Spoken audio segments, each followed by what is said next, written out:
Morning folks, this is my little A9 tank 3D printed that I picked up from eBay the other day. Turny turret, the two small turrets don't turn. 3D printed resin, all looking sound.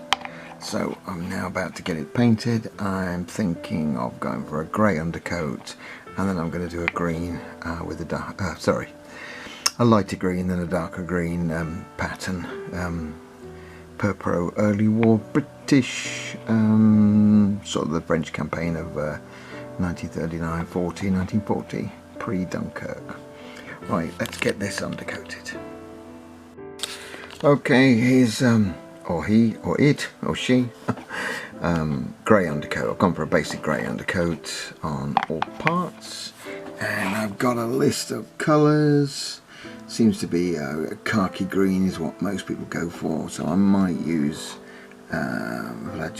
olive drab, or I could use a Russian, a Russian uniform green. It's gonna have what's it gonna have? It's gonna have a dark tone wash on it anyway, and then I shall pick out and dry brush. So I'll play around with some colours and see what I come up with. So I'm going for the olivey green base coat everywhere, and then I shall do some darker green patches, I suppose is the easiest way to say it. Yeah, right. I'll sort out and see what I can find works best for me. So back soon. Right, there we have the A9 with the basic paint job. I've used US olive drab. I know it's not correct, but it's as I say, it's going to have shading and staining, etc, applied. I'll just take the turret off. There we go. Yeah, does it show up? Yeah. And I'll just turn it over. And there's underneath. I haven't bothered filling those 6 holes. Seems a little point. I don't envisage it being on its upside down turtle, as they say. Yeah, there we go. So I think I'm now going to put the dark green patches on. Yeah, I think that's next before I do a wash on it. So yeah, dark green patches. So back soon. Right, that's the second shading coat finished, the darker green, and I went for a German camo dark green. I don't think it actually looks too bad. As I say, I'm going to be putting shading on this, and I am going with, what am I going with? Dark tone. Yeah, dark tone is what I'm going for. Yep, so it's, I'll just lift it up a little bit. All done, just drying off now, so it's a bit wet, a bit shiny. I'll get this dry, as I say, then I'm going to mix. I think I'm going to mix this down a bit, water it down, and put a wash over everything to see what we get. Yeah, so back soon.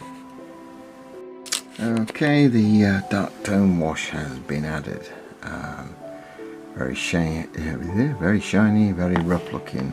So what I'm now going to do is go over everything again and highlight. Yeah, that's the basic thing. I'm going to go for the highlighting. Tracks and wheel tyres still to do, but I'll leave them till the end. So I think now it's yeah, a bit of shading, so let's get busy. Okay, that's the basic camouflage with a bit of shading on top now. As I say, I did the dark tone, wasn't it? Dark tone, yeah, dark tone, and I've just gone back over the green, the olive drab green and the dark green, and shaded those up. They'll obviously going to be matte varnished. I think next I'm going to do the little bit of black on the machine guns and on the main gun, and here the exhaust pipes. I'm going to do those in a sort of reddy brown possibly, yeah, and I'll take the turret off. And also obviously need to do the tracks now and the tyres. So yeah, I think that's going to be the next thing. Get on with the tracks, tyres, etc. So get that doing. Back soon. Okay, that's the first side. Just pick it up in the light. First side of the tracks and the tyres. I've gone for a sort of dark brown, a slightly lighter brown, and I've dry brushed a bit of a sort of red brown to give it a rusty effect. I'm gonna probably highlight with a bit of chainmail to just look out, to look like bits of shiny metal where the track has been on the cobbles, etc, etc. And there's a bit close to show you, but there we go. Also just painted the exhaust. I've left the main box, the expansion box, green because I've seen it painted green in other models in real life, so I thought, yeah, I'll just do the two pipes, so the in pipe and the out pipe. As I say, oh, that shows better as well. And there's the tracks, so not much to do on those. I say a little bit of metal, bit of chainmail darkened down. I've got the tracks to do on the other side, so I'll now get on with those. So back soon.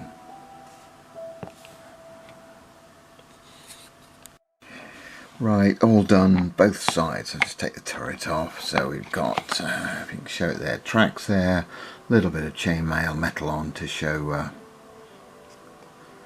I'll show what? To show the tracks, yes. And that side's done as well. Yeah, there we go. So all finished. I'm now going to set to with the varnish, matte varnish, and then come back for a final roundup.